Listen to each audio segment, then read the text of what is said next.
însă o să vă povestesc din nou, deși am povestit de foarte multe ori, cum am reușit să slăbesc, cum am 60 de kilograme. Uitați-vă, sunt ok, mai trebuie să fac însă sport, pentru că sunt multe kilograme date jos. 40, apropo, de la 100 de kilograme. Și asta spuneam, că vreau să vă mai fac un video, deși am spus de foarte multe ori cum am slăbit și ce m-a ajutat.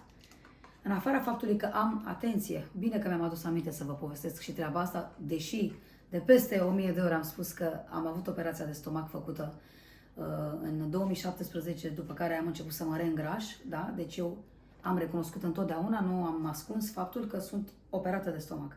Dar chiar și cu operație te poți reîngrășa. Folosesc aceste două produse care fac două lucruri diferite și vreau să vă povestesc foarte clar, ca să înțelegeți. Picăturile Appetit Block îți taie pofta de mâncare, îți blochează apetitul, nu mai ai poftă să mănânci. Iar capsulele Appetit Block ard grăsimile. Cu capsulele Appetit Block efectiv slăbești. Sunt două produse care fac două lucruri diferite. Da, le puteți lua pe ambele, pentru că fac lucruri diferite.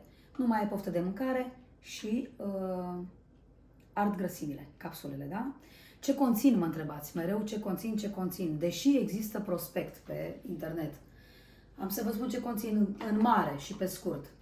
Citrice, grefe, portocale și substanța sinetrol, un activ pentru slăbit, demonstrat clinic de peste 10 ani de zile.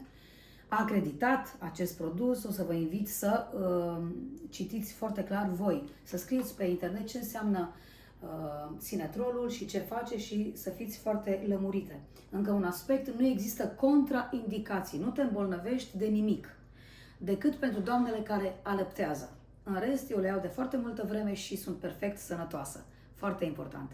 Iarăși important este faptul că dacă, comandați acum, livrarea, transportul este gratis, gratuit. Nu trebuie să plătiți pentru transport și ce trebuie să mai știți este și că se găsesc la farmacia Tei, Plafar Tei.